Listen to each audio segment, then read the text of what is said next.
نحمده ونصلي على رسوله الكريم أما بعد فأعوذ بالله من الشيطان الرجيم بسم الله الرحمن الرحيم رب اشرح لي صدري ويسر لي أمري واحلل عقدة من لساني يفقهوا قولي اللهم صل على محمد وعلى آل محمد كما صليت على إبراهيم وعلى آل إبراهيم إنك حميد مجيد اللهم بارك على محمد وعلى آل محمد كما باركت على إبراهيم وعلى آل إبراهيم إنك حميد مجيد.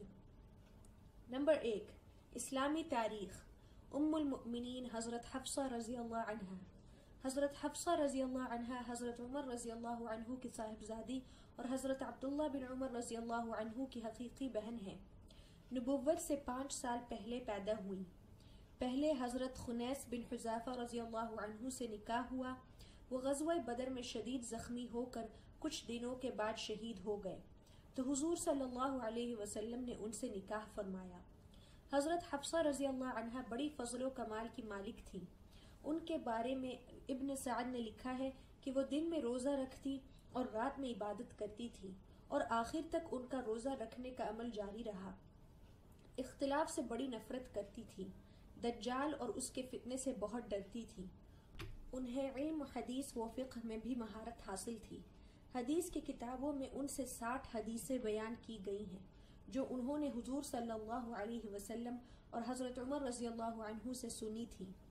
حضرت امیر معاویہ رضی اللہ عنہ کے دور خلافت میں شعبان سن 45 ہجری میں ان کا انتقال ہوا. مدینہ کے گورنر مروان نے نماز جنازہ پڑھائی اور جنت البقیع میں دفن کی گئی. نمبر 2 حضور صلی اللہ علیہ وسلم کا معجزہ. لاغر اور بیمار کا شفا پانا. ایک عورت اپنے کمزور اور بیمار بچے کو لے کر رسول اللہ صلی اللہ علیہ وسلم کی خدمت میں حاضر ہوئی اور کہنے لگی یا رسول اللہ، اس کی اتنی عمر ہوئی ہے لیکن اس کی حالت تو دیکھیے، دعا کیجئے کہ اللہ اسے موت دے دے. تو حضور صلی اللہ علیہ وسلم نے فرمایا نہیں، بلکہ میں اس کے لیے دعا کرتا ہوں کہ اللہ اسے شفا عطا فرمائے اور جوانی بخشے اور نیک اعمال کرنے والا بن جائے اور پھر اللہ کے راستے میں قتال ہو کر شہید ہو اور جنت میں چلا جائے.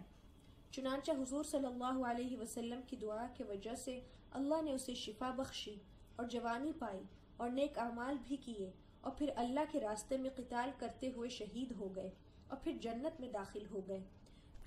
بیہقی فی دلائل النبوہ 2431. نمبر 3 ایک فرض کے بارے میں. مسجد میں نماز ادا کرنا.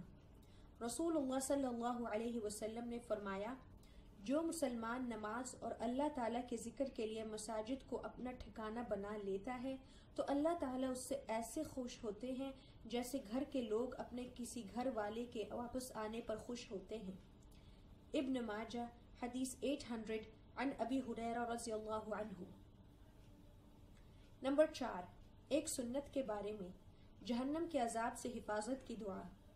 جہنم کے عذاب سے بچنے کے لیے اس دعا کا اہتمام کرنا چاہیے. ربنا اننا آمنا فاغفر لنا ذنوبنا وقنا عذاب النار. ترجمہ: اے ہمارے پروردگار، ہم ایمان لائے ہیں، لہٰذا ہمارے گناہوں کو معاف کر دیجیے اور ہمیں دوزخ کے عذاب سے بچا لیجیے. سورہ آل عمران آیت 16. نمبر 5 ایک اہم عمل کی فضیلت. 2 رکعت پڑھ کر گناہ سے معافی. رسول اللہ صلی اللہ علیہ وسلم نے فرمایا کسی نے کوئی گناہ کیا اور پھر وضو کر کے نماز پڑھے اور اللہ تعالیٰ سے اس گناہ کی معافی مانگے تو اللہ تعالیٰ اس کو معاف کر دیتا ہے. ترمذی حدیث 406 عن ابی بکر رضی اللہ عنہ. نمبر 6 ایک گناہ کے بارے میں. معجزات کو نہ ماننا. قرآن میں اللہ تعالیٰ فرماتا ہے جب ہمارے رسول ان پہلی قوموں کے پاس کھلی ہوئی دلیلیں لے کر آئے تو وہ لوگ اپنے اس دنیاوی علم پر ناز کرتے رہے جو انہیں حاصل تھا. آخر کار ان پر وہ عذاب آ پڑا جس کا وہ مذاق اڑایا کرتے تھے. سورہ مؤمن آیت 83. نمبر 7 دنیا کے بارے میں. سمندر انسانوں کی غذا کا ذریعہ ہے. قرآن میں اللہ تعالیٰ فرماتا ہے، اللہ تعالیٰ ہی نے سمندر کو تمہارے کام میں لگا دیا ہے تاکہ تم اس میں سے تازہ گوشت کھاؤ اور اس میں سے زیورات، موتی وغیرہ نکالو جن کو تم پہنتے ہو، اور تم کشتیوں کو دیکھتے ہو کہ وہ دریا میں پانی چیرتی ہوئی چلی جا رہی ہے تاکہ تم اللہ کا فضل یعنی روزی تلاش کر سکو اور تم شکر ادا کرتے رہو۔ سورہ نحل آیت 14۔ نمبر 8، آخرت کے بارے میں۔ قیامت سے ہر ایک ڈرتا ہے۔ رسول اللہ صلی اللہ علیہ وسلم نے فرمایا، کوئی مقرب فرشتہ، کوئی آسمان، کوئی زمین، کوئی ہوا، کوئی پہاڑ، کوئی سمندر ایسا نہیں جو جمعے کے دن سے نہ ڈرتا ہو، اس لیے کہ جمعے کے دن قیامت قائم ہوگی۔ ابن ماجہ حدیث 1084، ابو لبابہ رضی اللہ عنہ۔ نمبر 9، طب نبوی سے علاج، کلونجی سے علاج۔ رسول اللہ صلی اللہ علیہ وسلم نے فرمایا، بیماریوں میں موت کے سوا ایسی کوئی بیماری نہیں جس کے لیے کلونجی میں شفا نہ ہو۔ مسلم حدیث 5768 عن ابی ہریرہ رضی اللہ عنہ۔ نمبر 10، نبی صلی اللہ علیہ وسلم کی نصیحت۔ رسول اللہ صلی اللہ علیہ وسلم نے فرمایا، قیدیوں کو چھڑاؤ، بھوکے کو کھانا کھلاؤ اور بیماروں کی عیادت کرو۔ بخاری حدیث 3046 عن ابی موسیٰ رضی اللہ عنہ۔